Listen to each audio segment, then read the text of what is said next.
Survival House Network.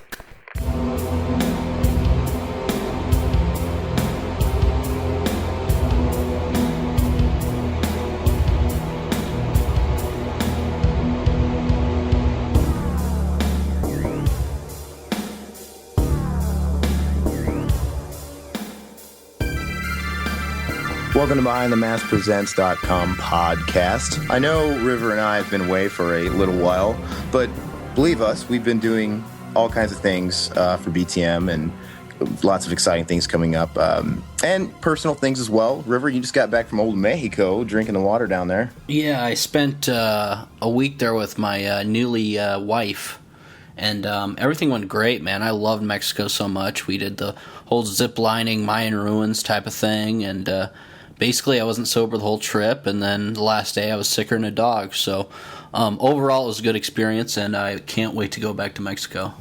That's your second time there. Yeah, second time, and I love it. So, well, that's cool. We've been up to a whole lot since the last time we had a podcast. I know we like to keep these things a little more regular than this. I think we try and do a once-a-monther. I think we've exceeded that quite a bit this time, but a lot of exciting things, especially I think it was last month, and I'll start off. We went to the Kansas City Crypticon convention in Kansas City, and we can talk a little bit about our experience there. That kind of kicked off the convention circuit season for us. And, you know, it's not our second time at the KC Crypticon, and it was a blast, and there was a lot of great folk, but I kind of want to talk about for a second the not so good. the assholes. Well, you know what? Here at Behind the Mask Presents, we're not mudslingers. We're not here to talk trash on anybody. We're very classy in that respect. Hey, but they treat you like assholes. They're assholes. But the thing is, what I was getting to was we think it's also kind of a service to let you guys know who the bad kind of disrespectful people are. I mean, you guys as fans, we drop, well, not me personally, I don't believe in paying for autographs, but a lot of you people like to go there and meet your favorite celebrities, pay for these autographs, pay for this merchandise, and even before all that, have supported their careers paying for all this stuff. So we think it's kind of a service to let you in on our experiences. Well, but first of all, give them the good, the best experience of the convention. I'd love to give you the best experiences, and have you in mind that there's always the chance when you have a bad taste in your mouth, bad first impression, it could just be that and a first impression, and you might catch someone on a bad day. But some of the bad that we're going to talk about sort of have reputations about them of being so. But anyway, the great stuff is people like Ernie Hudson, wonderful guy, super nice. Gosh, who else? Ken Fourier.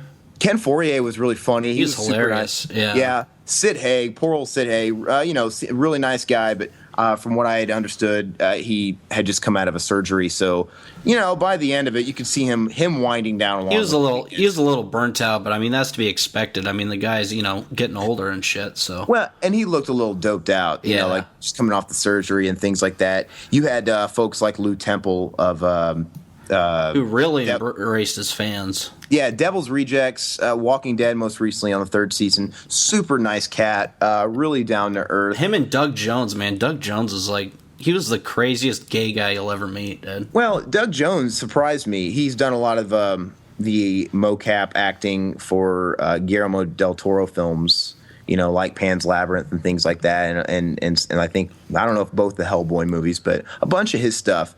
He surprised me with his turnout of fans. Oh, yeah. He was he was jumping into fans' arms and taking pictures, and he was going all out, dude. So, and I was surprised at the people that really embraced this guy and, the followers he had. So, and he seemed like a class act. I didn't get to talk to him personally. Right next to him, though, and right in front of our nice little booth was crazy as a bag of hammers, Margot Kidder. Yeah, she was a little nutty. She provided entertainment for me across the entire weekend. Yeah. I mean, she was, she's going through the ropes, going through the motions. Nobody really understands why she's there. She made a couple movies back in the 70s. Horror icon, if you count one of my favorites, the Amityville Horror, Black Christmas, and most famous for the Superman films with Christopher Reeves. But since the Superman films and now, she has been on she's been a lot of the tabloids. She had gone through her crazy pill days, and she was, found underneath overpasses, all derelict and schizophrenic and all kinds of stuff, and alcohol abuse and all that funny stuff. Now, she looks like a wreck, man. I mean, I'm not talking trash on her, but she does not look like the same person. She looks fucking horrible, dude. I mean, she used to look so good back in the day. You wouldn't recognize her if she didn't have a giant-ass banner over her that said Margot Kidder. Yes, the Margot Kidder of Superman. That's right. We'll tell you again. It's really Margot Kidder of Superman over her head. Is she pushing 60, or what is she now, you think? She's probably 40 going on 90. Oh, she looks like 90, dude. I don't know what she is. I mean, she looks like the Crypt Keeper, and that's horrible because I got to meet her, and from what I made of her, she was really nice. She had a handler doing all her business and then like speaking for her a lot of the times. And I remember I went up to her and I started asking her if I could, get 5 minutes alone with her. No, I mean like for an interview and knock the dust off of it. But, and her handler just kind of steps in and says, she doesn't do interviews. I'm like, oh, okay, well, that's... Somebody tricked me into an interview earlier. Well... Margot Kidder, she cracks me up because she sounds like she looks. Oh, somebody tricked me. She sounds like Mrs. Bighead from Rocko's Modern Life. She just got done smoking like 2 packs of cigarettes, dude. Yeah, I mean, but she seemed nice, but she's not all there, man. And I would watch her throughout the weekend. People coming up to her. I literally watched somebody come up to her and was trying to get her attention. She never had a line, hardly. No.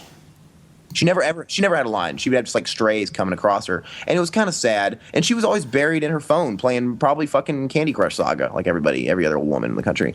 But I literally watched a woman walk up to her and was trying to get her attention to get an autograph, and she was not there. Like hello. She's like buried in her phone, and she's like waving at her, and she walked off because she couldn't get this old woman's attention who wasn't even there.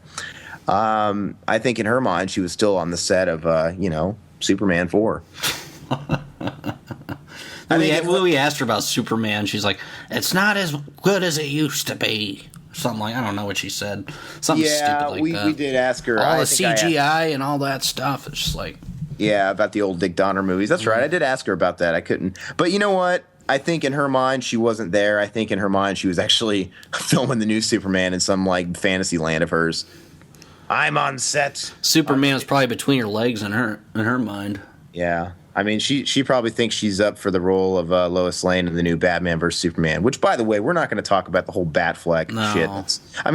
That's pretty deep and dead, by the way. I mean, I want to say one thing about that before I move on to the rest of the convention. The proof will be in the pudding.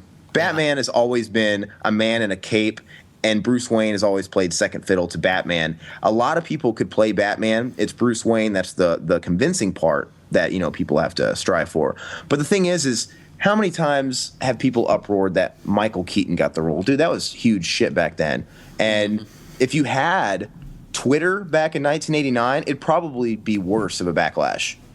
From Michael Keaton. And people like Michael Keaton proved to be imperfectly perfect for the role, if that makes any sense. And, everybody kind of went through it. So, and, I don't have to say everybody complained about Heath Ledger and all that garbage. I don't want to talk about that. But then he ends up wowing you, and everybody just kind of like, oh, well, I loved him all along. So just wait till the movie comes out. Me, I don't care enough. Because there's been so many bad Batmans that I don't really care. How's my mole? How's my mole? Fine. Yeah, exactly. But anyway, on to that. KC Crypticon. A lot of other lovely people. The most fun about these things, I think, are actually the people that frequent the festival. The people that come to the convention. You meet a lot of great folks. You can watch a lot of really cool independent films, a lot of cool indie filmmakers, and just really good fans. And the merch booth, man. Like, I don't think me and River ever leave empty-handed with these things. I bought a lot of cool crap, I wish I had more money, man. I mean, this last year... The vendors kind of sucked compared to all their merchandise, but this year they killed it, man. They had so much good stuff. Oh man, I want to give a shout out to they make the Hellraiser boxes. Yes. Oh, they were these great people from Pyramid Gallery. They made these awesome replicas of the boxes from the Hellraiser films, and not just.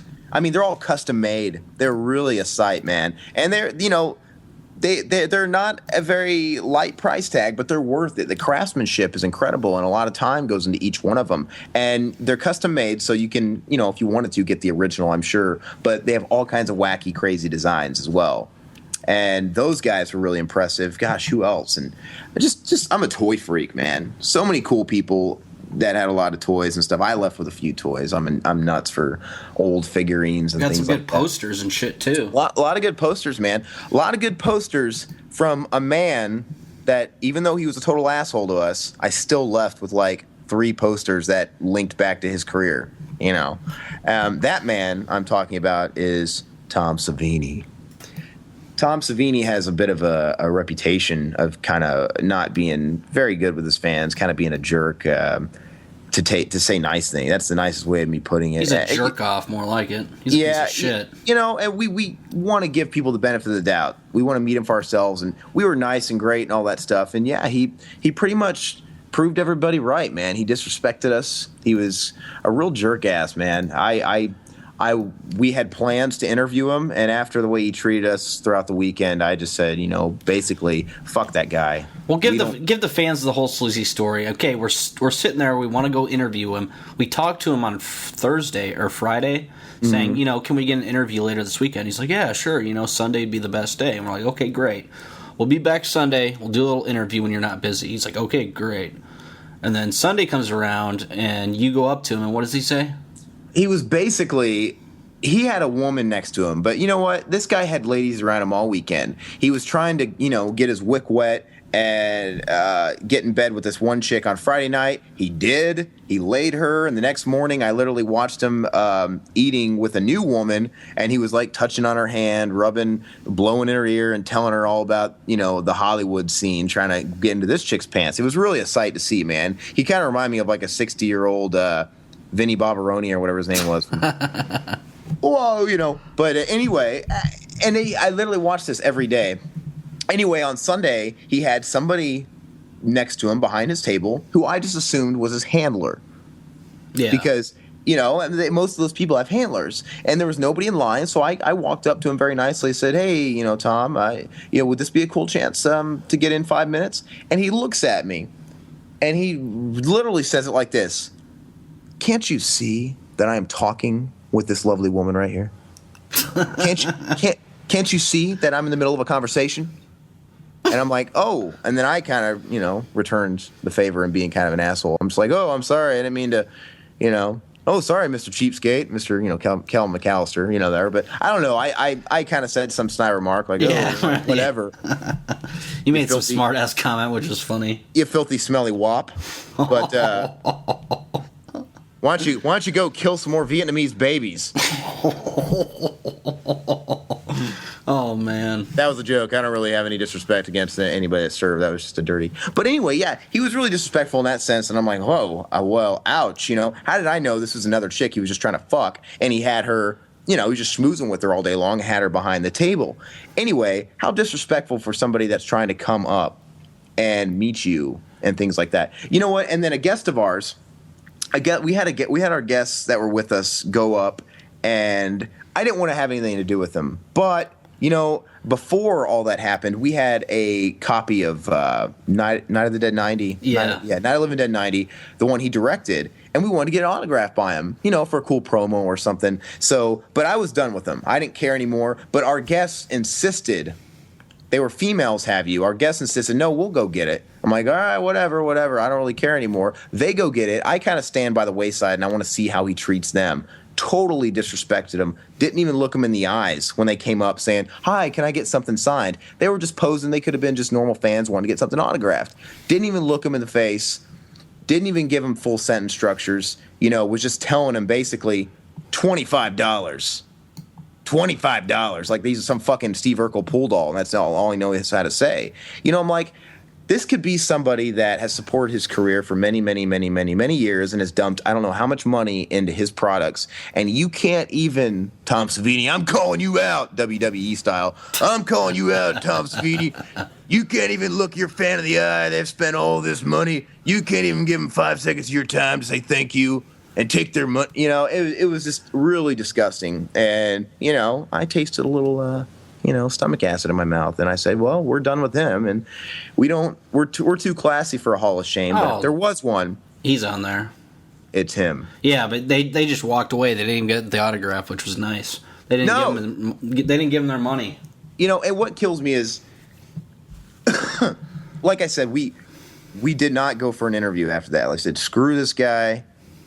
This guy can just go sit on a pine cone and do the twist. And the other piece of trash that's going to be on our wall of shame would be the one I wanted to see the most. The reason I went to the convention, Fred the Jackhoff Williamson, because I don't know, I'm a huge Fred Williamson fan. I love his films, and this guy is a total fucking asshole. Like, I mean, he won't even be straight with you. He acts like the Hammer 24/7, and then when you try to talk to him, like you're gonna say, he doesn't even look you in the face. No, he doesn't look you in the face. He stands there. He's one of those guys that kind of looks off into the distance, into the horizon, while smoking his cigarette in a very passive manner, like, I don't give a fuck of what you're saying. Stop talking to me. Stop talking to me. Stop talking to me. And he's clearly trying to think of a way to make his exit. Yeah. He's one of those guys, and it comes off so slimy. And it just, once again, really disrespectful, man. Well, I wanted to talk to him all weekend, and then I had the perfect opportunity. We're outside, we're having a smoke. He's sitting there smoking his stogie or whatever, watching the live band play, and I just go up to him, start talking football. Like, I thought, I didn't want to talk about his movies and stuff like that, so I started talking about Northwestern football because he went to Northwestern. And then, I bring up, the Huskers because they're on the Big Ten too. He's what was he saying? He's like, I don't watch Pee Wee football. And then he was just being all standoffish with me. And then you jump in the conversation. And then go ahead. Oh, I jump in the conversation. And, I'll be real with these people. I didn't realize he played. I think I had heard that he had played football somewhere back in the day, but, it wasn't really up front of my memory. And I didn't know who he played for. I didn't know he played pro ball even. I knew a college guy, but I was like, oh, I didn't know you played pro ball. He's like, where'd you play? And he just kind of looks at me, and he points to the ground. And I'm like, you played at the fucking Ramada Inn? He didn't even look at you, dude. He was staring off into space, dude. No, but he was, of course, talking about Kansas City for the Chiefs. And he was just being a total dickhead, man. And then I think then he was telling your mom, what was that? Boy needs to stop watching cartoons or something like that. Yeah. We had some guests up there with us, and one of them, my mother had come up. River, your mother came up as well. Yeah, she came up too. You got to love our mothers for support. But anyway, my mother, she was hanging around, and she knew about it. She's a football fan, and she had watched them KC Chiefs, and she's a Chiefs fan too. She's a bigger Bears fan, though. But anyway, he made some slam like, you need to make your boy stop watching cartoons or something like that. And it was, you know what, I can take a joke, and it's kind of funny. It depends on the context you say it. But he said it as a disrespectful slight. And it was very undercutting. And I'm just like, you know what? Fuck you, man. So what if you look great for your age? You look like you're about Margot Kidder's age, and you look 50 years younger. But that's not the point. He's still dressing. He dresses like fucking Hawaii 5-0, like it's the 70s. Yeah, he still dresses like the 70s, yeah. I give him But we wanted to interview with him too, but he could never give us a straight answer too. One never knows where I might be. But one never knows. And I sucked it up. I was like, by Sunday, I was like, okay, maybe he's just a dick, And I'm still gonna get my one sheet poster signed. I had a Hammer poster that I want to get signed. I was like, okay, I'll get it signed just because I wanted it signed by him. He was gone. He fucking left early. He didn't even come on Sunday. No. Well, the thing is, when we asked him on Friday, like, hey, man, about prospects of an interview and all that good stuff, he just kind of gave us, like, hey, like, would Sunday be good? And he's like, one never knows where I might be. He just kept saying, one never knows where I might be, as if he knew all along that he wasn't going to fucking be there on Sunday. It's like, why don't you tell us? I know. Not going to be there on That's Sunday. why I told him. I was like, okay, seriously, Fred, Sunday, cool. And then he said the same thing. One never knows. I mean, it's like, I don't know. Just, if you know you're not going to be here, don't just tell us, because River wanted to get something autographed as a fan, Yeah, I was willing to pay him even after he was a total asshole, but I'm not losing any sleep over it now. I'll just flip it on eBay. A shame, man. But those were our two big ones. But like I said, a lot of great people there. The people that run it and organize it are fantastic. We're not dogging. Chaz did a great job. Yeah, we're not dogging the convention at all, man. We look forward to hopefully going to more and more and more of those. But yeah, that was the course of that. So, Fred Williamson and Tom Savini, be on the lookout. But don't take our word for it. Just be cautious, when you go and chat with these guys, and pay attention to the way Tom Savini stinks. Oh, you got to smell his neck on the elevator, dude. Oh, I know. I smelled his neck on the elevator. The guy wears more Stetson than me. I thought it was Brute, dude. Brute. I don't know what he wears. It's dumb, dude. It's like whatever he's using to grease up his woppy hair falls and secretes down his neck, dude, and it fucking reeks. But the guy's always trying. I mean, the guy's always. I don't know. I don't know. I'm over it. But anyway, other news bits. Yeah. The big one, film that recently, as I think it was yesterday or the day before, there was an Arnold Schwarzenegger rumor that he was playing the villain in the new Avatar sequel, Avatar 2. It has since been answered by the people that are making that movie. I can't remember which production company, but they said there's no truth to the rumor, as of right now or whatever. So who knows what that means? That never necessarily means anything. It could mean something. A lot of times rumors have some kind of backing to them, something that started them.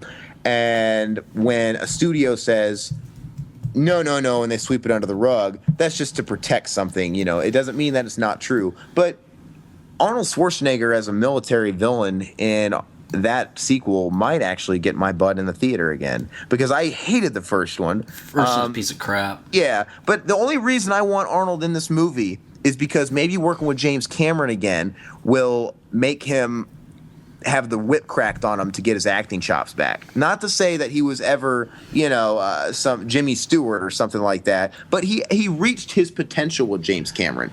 Maybe Bill Paxton will be his minion, dude. Gosh, I hope not. But, with James Cameron, he did reach some sort of potential. Look at True Lies. One of the best action films ever made. True Absolutely. Lies. And you look at the way his delivery was and his acting was from the beginning of his career, and it came a long way. And I think with James Cameron, he brought that out in him. So if anything, James Cameron won't take the performances he's giving nowadays post-Governator, all rusty, and he can get back his chops. But the thing is that, he wasn't trying to have the one-liners, but he had them. The one-liners in those were so great. They weren't just like staged like these Expendables one-liners, like, oh, I feel old, that sort of thing. It just flowed a lot better too. What kind of couple you anyway? Look at me when I'm talking to you. That's just great. It's classic, dude. Well, Tom Arnold helped. What kind of sick bitch takes the ice cube tray out of the freezer? Stop trying to cheer me up! What do you expect, Harry? She's a flesh and blood woman. You're never there. It's only a matter of time. I love it when he punches the car, dude. I know. But anyway, it's fantastic. So we'll see how that's going. Arnold, though, in the press has been, ever since he's retired from politics, he's been coming out with a lot of movies and a lot of signed-on stuff. Last we heard a few months back about the role in the Toxic Avenger, Toxic Avenger film. I haven't heard anything about that since, but there's a whole slew of movies coming out. I can't wait for Escape Plan with Stallone, and of course, I can't wait for Expendables 3, which he has confirmed in again. Which I want to talk about Expendables 3. Of course, we all know by now Mel Gibson has been confirmed as the villain, which is fantastic. He's actually got some kind of backstory, which leads me to believe that this new one will actually have some sort of story, some sort of substance. I think it's only going to get better and better with each sequel. And if you've seen pictures, just Google Mel Gibson Expendables 3, and you'll see a couple photos wafting around online of him pretty roided up. He's getting beefy and big for the role, man. Yeah. And it's really good to see. Have you seen him, River? No, I haven't. I need to. Oh, Google it sometime, man. He's getting big, dude, and it's awesome. He plays the guy that started the Expendables with Barney back in the Sly Stallone back in the early days, and he ended up going rogue for whatever reason, branched off. But it's really cool. So there's gonna be a real rivalry there. So it's gonna be him and Dolph, or Dolph didn't jump off the deep end, did he? What are you talking about? Dolph Lundgren's good in the second one. Oh, that's right. I forgot. Yeah, you keep up with the times, man. But I wanted to say another news bit. Announced, I believe today, but Kelsey Grammer is up. Fraser Crane himself is up for a role in Expendables 3. Oh, that's awesome, dude. That is awesome. I think that's such an out of left field casting choice, and I think it was official that he is in talks right now to jump on board. They're already filming it right now, but he's jumping on board in talks to play a part called Bonaparte, and he's basically somebody that's going to help them take down Mel Gibson's forces, So not a real direct action role, but he's going to play like an ex-mercenary. But that's cool, man. I mean, granted, everybody and their mom is in this movie now. I don't care. I'm really enjoying the casting choices here. Nobody expected Mel Gibson. I certainly didn't expect Dr. Fraser Crane. No. So, but you know what? Kelsey Grammer's a great actor. He's also playing the villain in the new Transformers 4 movie. Oh, really? Which is kind of weird. The Michael Bay, and this one has got a whole new cast. It's got Marky Mark now starring in it. Oh. And it's going to have, what's the Dinobots or whatever? Is that what the dinosaur offshoots that was? I never played with those as a kid. No, I didn't either. But now you got Marky Mark in the starring role, and you got Kelsey Grammer as the bad guy. You know what? I already enjoy it more than the other three, and I never sat through the second and third one. But anyway, there's that. Have you ever seen, speaking of action heroes, the only thing that can make this new one better is if Jean-Claude Van Damme didn't die. But, it is what it is. But have you seen those new GoDaddy ads? Yeah, I saw some on Facebook or whatever. Somebody posted something about that. They've been playing them on TV, too. And he's like, right now, he's a spokesperson for GoDaddy.com. And the commercials make no sense, but they're hilarious. Because GoDaddy used to have their marketing thing was sexiness. Like they'd have like the chicks like half naked, GoDaddy, daddy. But now they're going for a comedic feel. And like the commercial, I think there might be a couple now, but the one I've seen is you get this guy, I don't know what he's doing, chef, he's cooking or something. All of a sudden you hear this bongo music, and you see Jean-Claude Van Damme in the corner doing the splits, holding himself on the wall, playing the bongos, smiling. He's like just grinning and smiling, and he keeps seeing him all over the place doing the splits, holding himself up in crazy positions, playing the bongos. And at the very end, he's just all like, "Go, daddy." It's the most random, odd commercial ever. GoDaddy.com, but it's hilarious. So check that out, and it's good to see him out there more. Good to see he's actually getting paid for once. That's not very nice, man. What is that supposed to mean? I love Van Damme, dude. I do too, dude. Are you saying Stallone skimped him on the check for Expendables 2? I'm sure. Probably a couple, 30,000 he probably gave him. No, I doubt that. I mean, he makes more than that for his own movies. He does, man. I know. He might have made $1 million. He might have not made $1 million. But, I mean, he made at least six figure. I guarantee it. I'm sure he did. Anywhere from $6 to $1 million. But anyway, that's not going to compare to the paycheck I'm sure Mel Gibson's getting, But I'm glad, at least Van Damme doesn't have to follow Mel Gibson. He'd be like, "Oh, shit, GoDaddy," whatever. But anyway, so looking forward to seeing that. And thank God, I think Mel Gibson still needs to get a chance here. I know he's sort of Hollywood cancer ever since, the multiple rants and crazy antics, anti-Semitic remarks, and he's going to kill his Russian wife and put her in the Rose Garden, and the racial remarks towards African Americans. All that stuff can be forgiven in my book. I mean, he had a drinking problem, and he clearly has anger issues. I don't know. She seemed pretty annoying. I listened to her on the Howard Stern show. Oh, yeah. I can see why he did that. She's annoying. Why he said that. But you know what? If there's any sunlight at the end of this tunnel, it's that because he is in this situation, he is doing films like Expendables 3, and he's doing the new Machete Kills movies where he's also the bad guy. But you know what? I don't think he would do movies like this. He would not be doing movies like this had that never happened. He would be doing big production directorial movies like, Apocalypto and all these movies that he'd been doing. But he's got his own company that, produces those films. But I'm sure on the business side of things, there's other people that back it and pump money into it, and I'm pretty sure he's not been able to get those big budget projects going. So he's been doing more acting, independent stuff, and I love it personally. So that's the silver lining to all of that. But anyway, another bit of information. Our friends, the Soska sisters, in the last month or something, have announced that they're not exactly doing what I would call the best third move of their career, but directing a sequel to the very, very, very, very, very, very awful See No Evil movie, the WWE production starring Kane. That first one was horrible, man. I mean, Is The Undertaker in it too? No. It's just Kane who jerks off on women they keep in a cage. Does he really do that? Yeah, I don't remember much about the movie, but I saw it in the theaters for some reason. Oh, you saw it in the theaters, dude? Oh. I went through a phase where I saw every horror movie that came out in theaters, no matter if it's bad or good. I wanted to give my, 2 cents with a buddy of mine. But anyway, all I remember about that movie is it was sort of like it had Friday the 13th element ripoffs to it, but I remember the main chick of the film being locked in a cage wherever it is Kane resided, and him just starting jerking off to her in the and it was just like, what is this, man? I'm sure he has to do that in real life because he's so hideous looking. Well, I mean, no disrespect about to him, but I don't know. I'm surprised they're even making a sequel to the movie. But second of all, I'm trying to find an explanation as to why the Soskas would do it. I know they're saying that, well, we're big fans of the WWE, and they probably are. I'm sure they are, and they were in school and all that stuff, so it's like a fangirl thing. But you know what? I mean, you'd think you come out with your first movie, you fund yourself, and it's a surprise hit, and then you get a little bit more budget and backing and notoriety for doing your second movie, American Mary. You'd think the natural step would be to make another one. You're already the wheels are in motion for you. You make another one. You've already got more name, more exposure, and you get a little more budget. You'd think that's what you'd keep doing, kind of like a Quentin Tarantino thing. You don't expect them to be like, hey, I'm going to make a hokey movie with the WWE and a crappy sequel at that. Now, granted, they're not writing it. So maybe they just want to get paid, man. Well, that's what I'm saying. The paycheck has to be a big part of it. And I know they're directing it. I know that's a lot of less work than they're used to because they're just directing it. They're hired guns to direct the film, and they're putting their name on it.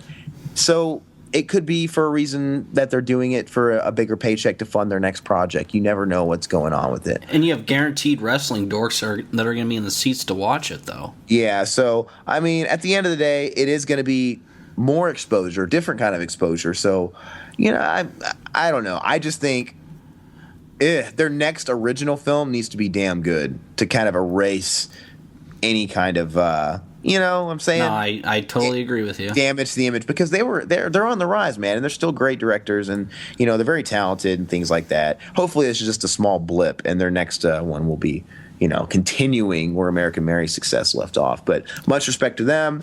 Speaking of, that kind of jumps into my next news bit, if that's all right with you. That's fine. I only got one more after you're done. Okay, we were kind of talking about some directors selling out, and let's talk about some directors that are actually staying true.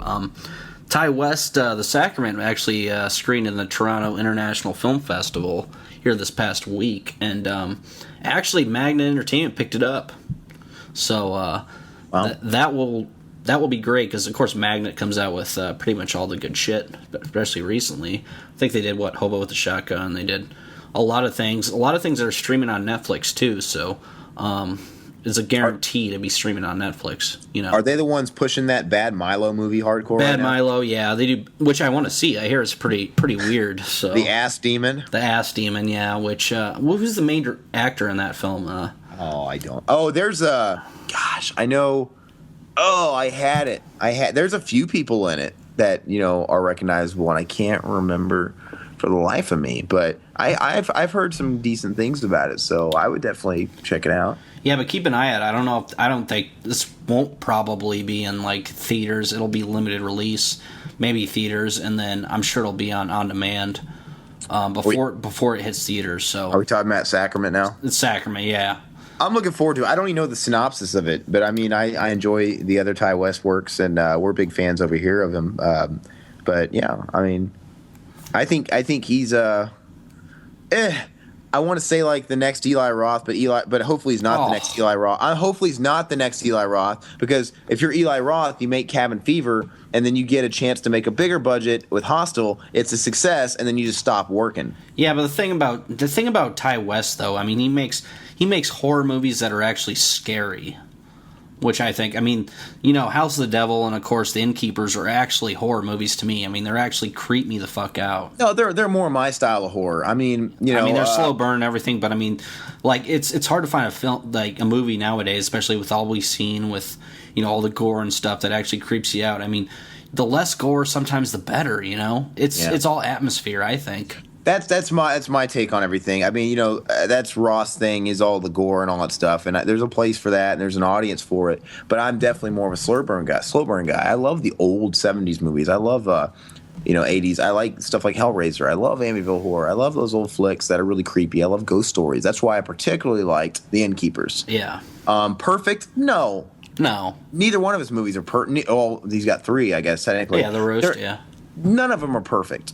But they're very, very good effort, especially for an indie director, man. Yeah. I mean, he's only getting better and better and better. So we look forward to...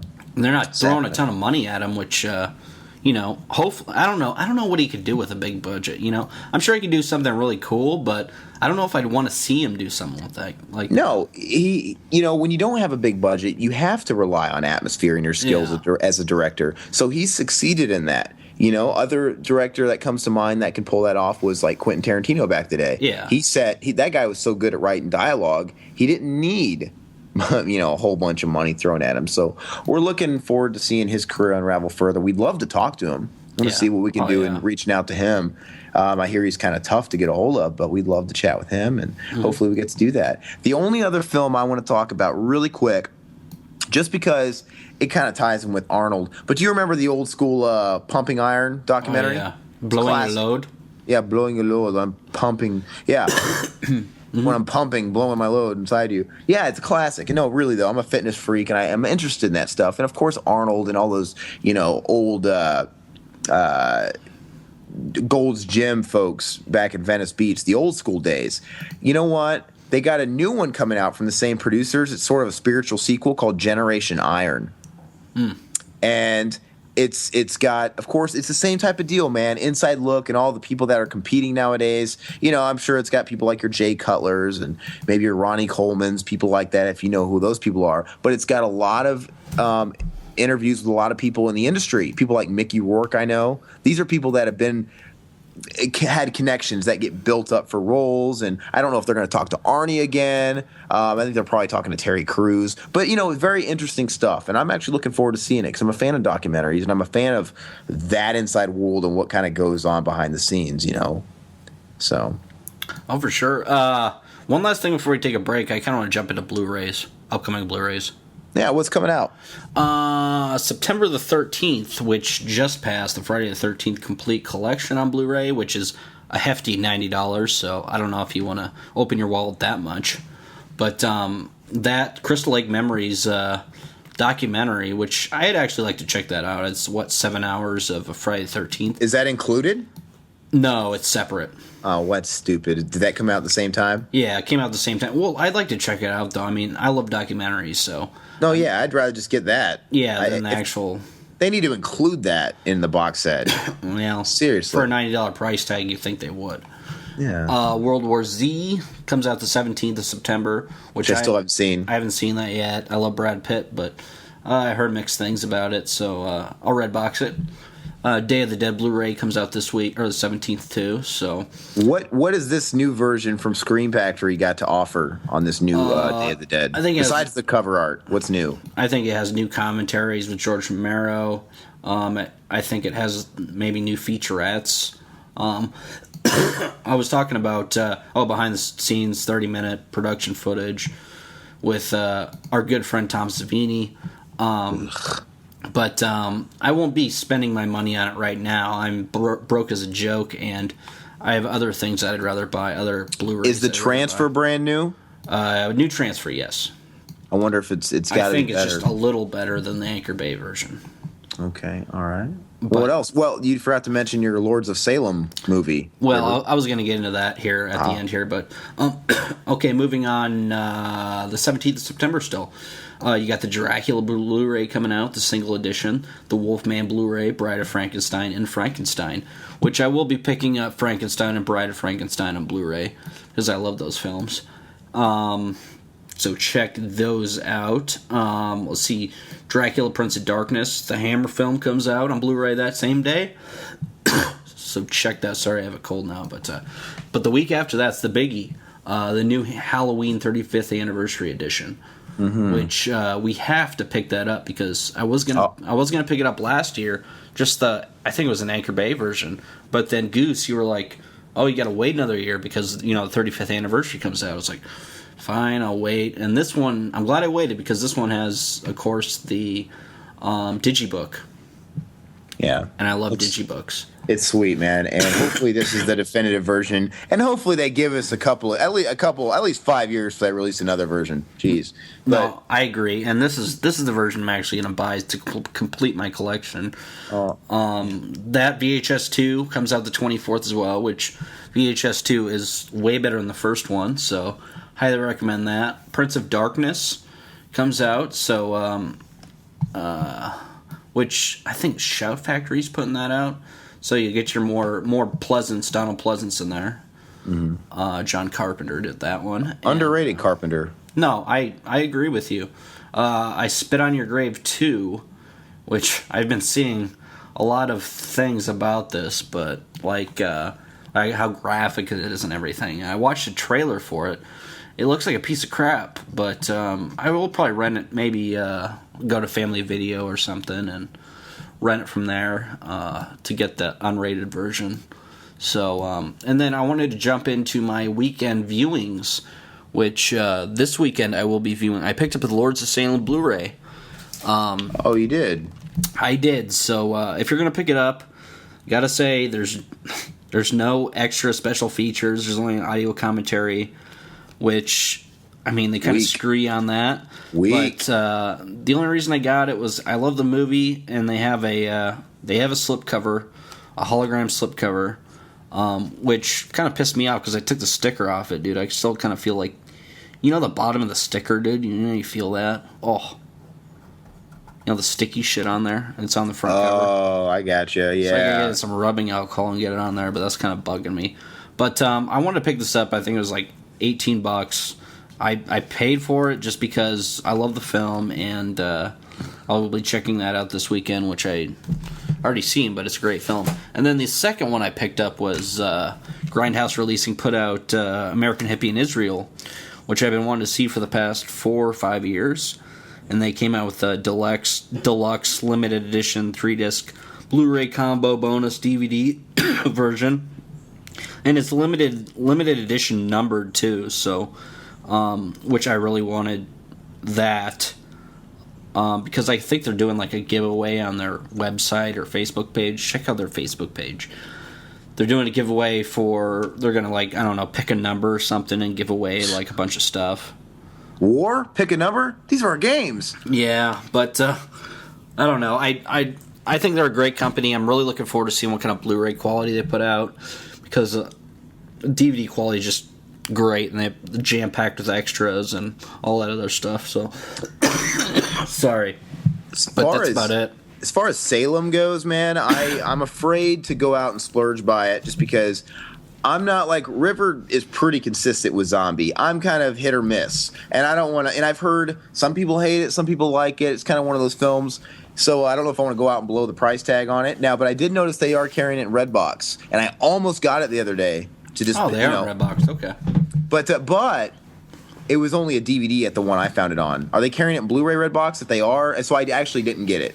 Because it's like I kind of want to watch everything in Blu-ray. So if I find it on Blu-ray, I will rather go that route so I can put my 2 cents on it. It's funny because I was hyping it up to Bat 32 from Exploited, and I was like, oh, it's so great and all this stuff. And then I listened to his show probably a few months ago. He's like, he hated it. He didn't like it at all. So I thought it was kind of funny because I thought it'd be right up his alley. But I don't know, it's hit or miss with people. My go-to guy, one of my best buddies with horror, man, he didn't like it.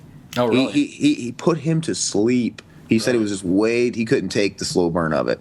But I generally like slow burn movies, so I'll be the judge if the pace is good enough on that. Because sometimes it's like a fine line with the slow burn. If they just go, you know, and it could just cross that line and just be, okay, you know, put me out of my misery. But I will check that out. Only thing I want to say as far as upcoming stuff briefly is, as far as bigger production stuff, Iron Man 3 is coming out on the 24th. Mm-hmm. And I'm a Marvel fanboy. I can't wait to pick that up.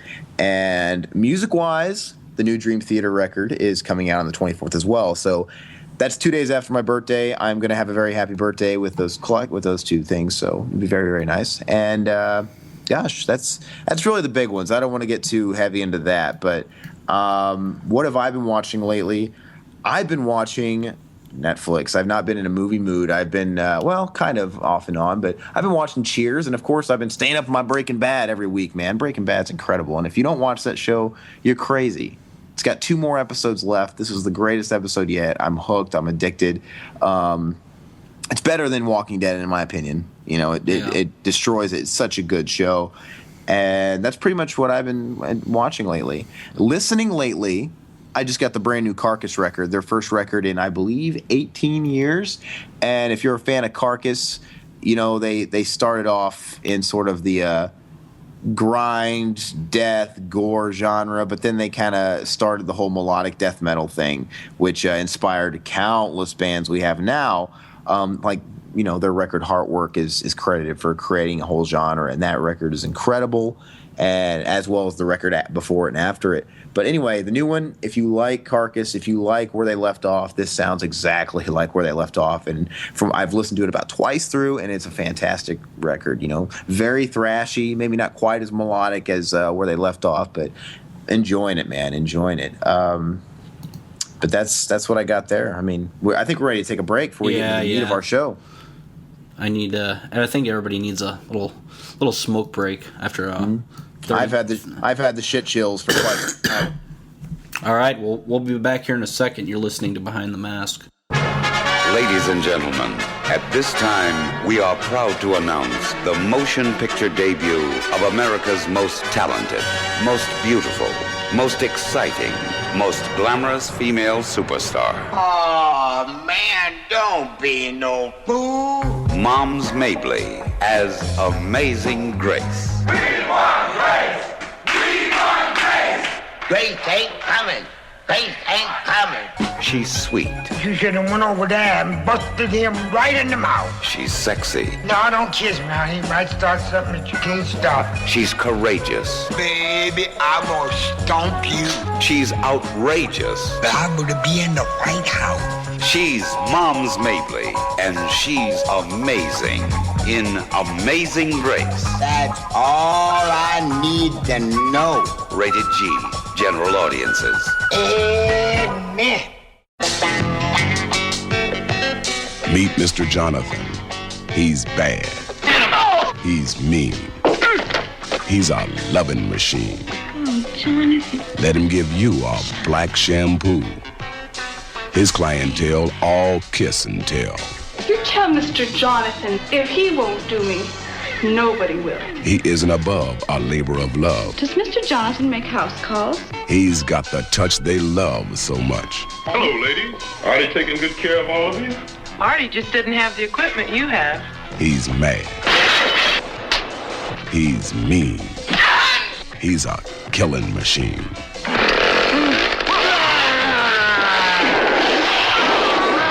Black Shampoo. A Graydon Clark production starring John Daniels and Tanya Boyd. From Dimension Pictures, rated R. Under 17, not admitted without parent. Welcome back to Behind the Mask. Hope your break was as jubilant as ours was. Now it's time for the meat of the show. Basically, I want to talk about first the upcoming Walking Dead Season 4 that's rolling out next month. And then I want to talk about the new Edgar Wright and Simon Pegg film, The World's End. But real quick about Walking Dead. Last year, well, was it even a year ago? Last winter. Last winter, we had a blast covering The Walking Dead extensively. We had our own side podcast going strictly for reviewing every Walking Dead episode as soon as it premiered and our take on it. We had a blast doing it.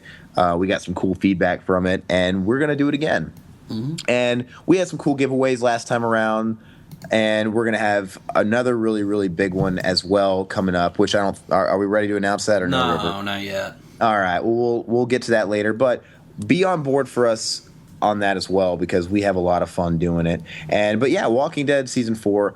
You know what? I wasn't so thrilled for it when Season 3 ended. I think a lot of people know that listen to us. But it's getting a lot of hype, man. And I just wasn't stoked about the whole prison setting and all that stuff. It just looked like Season 3 Part 2. You know what? I haven't even watched the trailer for it.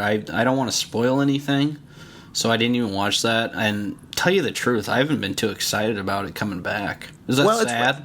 Well, it's one of those things. I knew that was going to be the case. I wasn't going to be super excited about it coming back, but I'm sure I'll get into it once it rolls back in. I just wasn't going to be like chomping at the bit until then. But you know what? I mean, supposedly there's going to be a whole new threat, and it's going to be pretty crazy, and there's going to be new cast members and all that stuff. So hopefully it will be shaken up a bit. Oh, and Daryl somehow got a brand new snippy haircut in the zombie apocalypse, so he doesn't look like Link from The Legend of Zelda anymore. He's got like a clean cut, GQ haircut going on. But anyway, I just wanted to point out that we are going to be covering that, and we can't wait to start that again, and we're going to have some really cool blowouts, and we're going to have a blast like everybody else. So please be tuned in for that and stay up to date on our Facebooks and our websites, and we'll keep you updated on that. But we should have some sort of fan guest or something on the show, like to talk about one of the episodes with us sometime. You know what? I mean, that's a possibility. If you guys are interested in that, leave us any kind of feedback on the iTunes or the Facebook or the site. And, that's to be considered. Sure thing, man. I'm looking forward to changing it up a bit. And you know what? I'm looking to do a lot more this year around promotion-wise, perhaps interview-wise and as well as giveaways and things like that. But anyway, stay on top of that. We'll keep you in touch with that. Now, the movie I've been looking forward to the most for probably the year so far, honestly, is the third and final part of the dubbed Cornetto Trilogy. The first being Shaun of the Dead, then Hot Fuzz, and now we have The World's End, directed by Edgar Wright, written by Edgar Wright and Simon Pegg, and starring Simon Pegg and Nick Frost, and a whole slew of the people that we've already grown to know from the series. The movie, River, I know you haven't seen it. No. It's getting a lot of fantastic reviews. Yeah. A lot of fantastic reviews, and this is the kind of film that you've seen the first two, or they're not sequels, obviously, but you've seen the works by the first two. And it's the kind of film you can go blindly and see because you're a fan of the people that make them, and it's going to be. I love British humor, man. It's great. Now, honestly, I had a couple of close friends that went and saw it together without me, and they told me how much they hated it. I'm like, really? Did you guys like the first two? Like, yeah, we love Shaun of the Dead. I'm like, really? And you didn't like it? But anyway, those were denounced when I read all the amazing reviews about it. So I just, there's always going to be one person in every crowd that's like, you can't please them. Who knows? But I went and saw it, and I actually saw it alone. I saw a late show finally a few nights ago. The last showing of the night.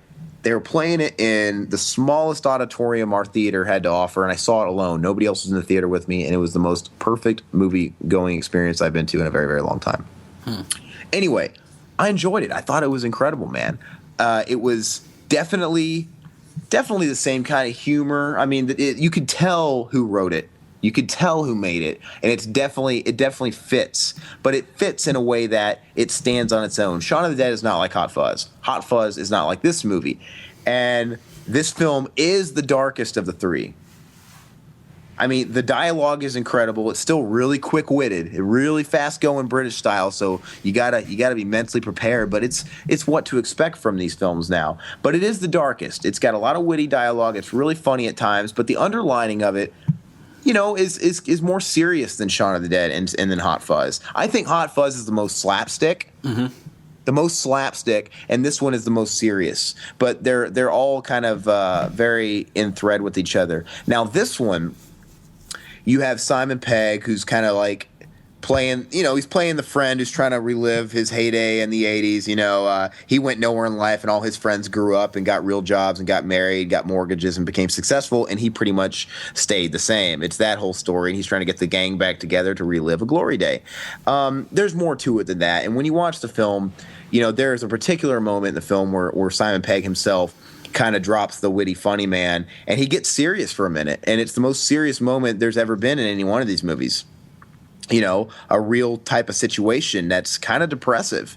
But it's a very, very good film. And this one kind of, obviously Shaun of the Dead was a homage. I mean, they actually denounced the term spoof. They like to say, like, that wasn't a spoof zombie movie. It was us making a zombie movie, a comedy movie. So I'll call it a homage film. The first one was a homage to zombie films. The second was a homage to action films. This one is obviously sci-fi. But it's very, very in the vein of like Invasion of the Body Snatchers, old school sci-fi, and it's really, really, really cool, man. I really, really enjoyed it. And there's one in particular actor in it that's uncredited. That's pretty cool. That kind of made me chuckle a bit, and I really enjoyed it. And I don't know what else to say about it. The characters are different. Nick Frost's character has changed. He's kind of the bumbling twit in both the first two movies. Yeah, different kinds of bumbling twits.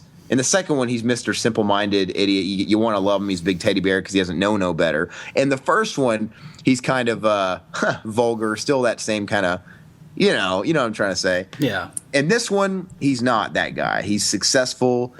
He's a different sort of guy, but his character's great, and the film is great. It's directed great. I think the timing of it's fantastic, and I don't know. I recommend it. I'll be buying it first day. Okay. Let me ask you one thing.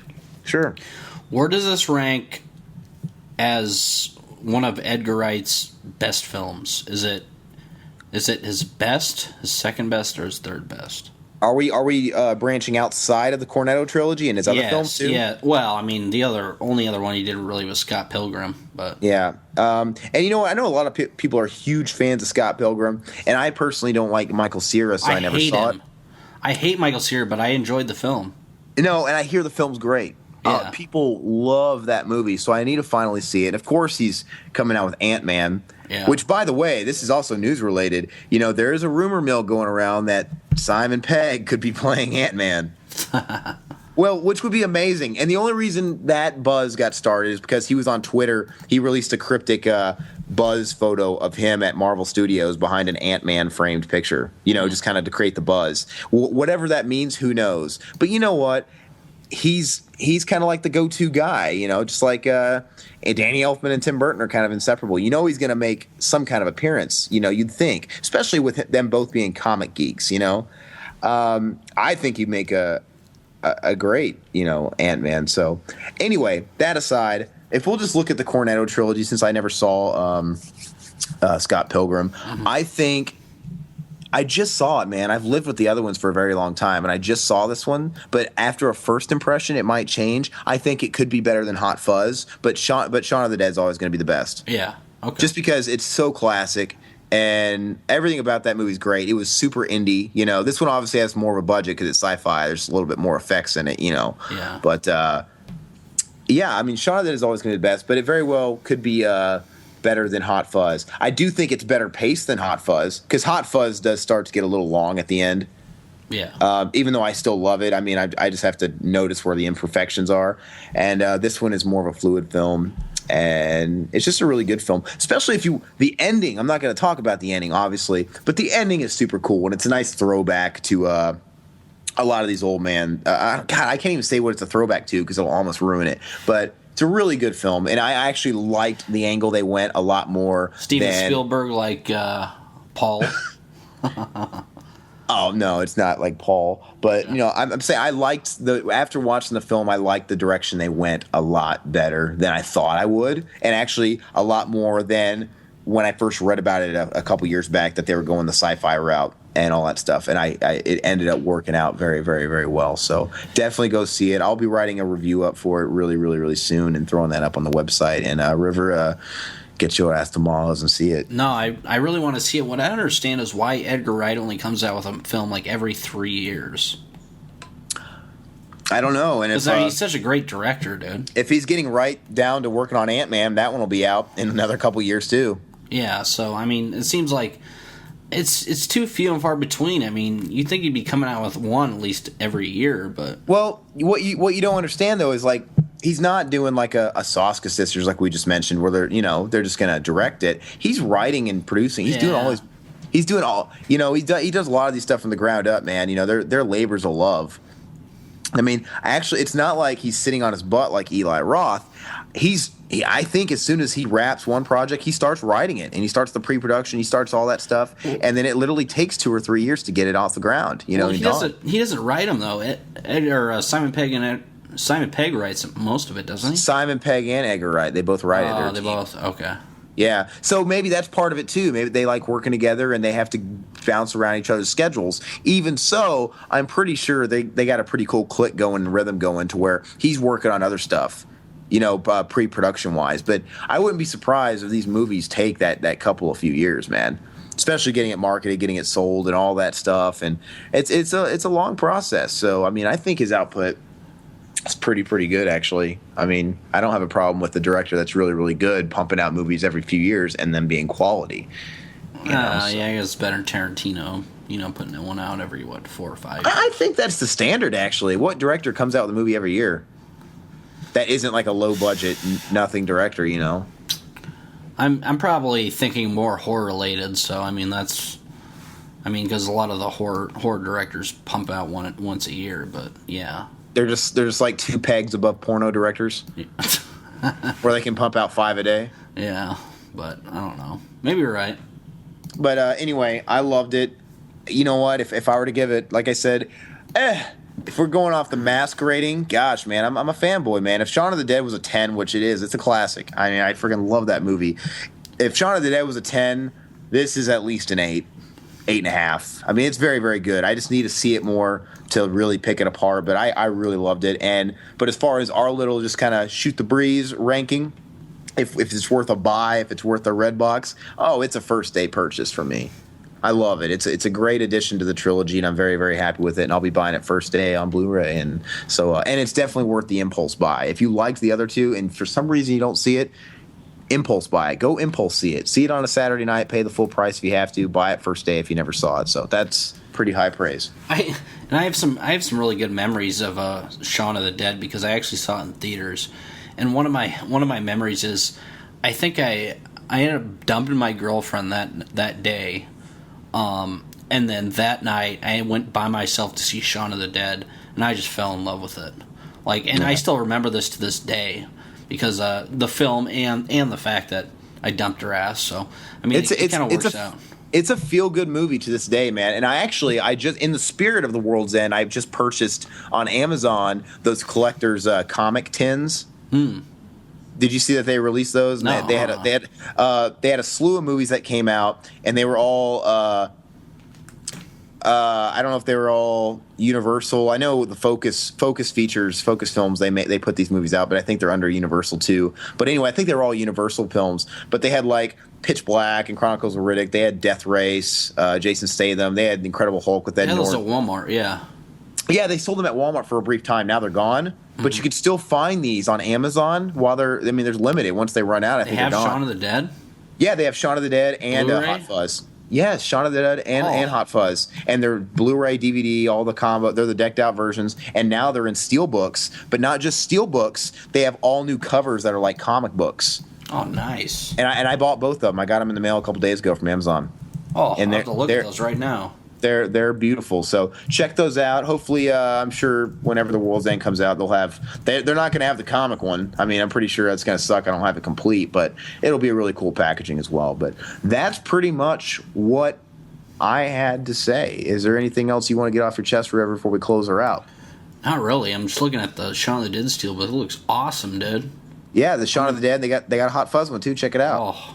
Yeah, they're only 14, 19, yeah. Now, granted, the movies that they're repressing in these steelbooks, if you buy the regular versions, which these are the exact same movies, the same everything, they just got a new case. They're double the price. All these movies like, Incredible Hulk and Pitch Black and Death, you can get for $8. So? $7.99. So you're paying double, but the cases are beautiful. Yeah. And, I was tempted to double dip and buy Death Race again, even though I already own it. And I was tempted to buy the Incredible Hulk again because I already own it because the cases are that cool.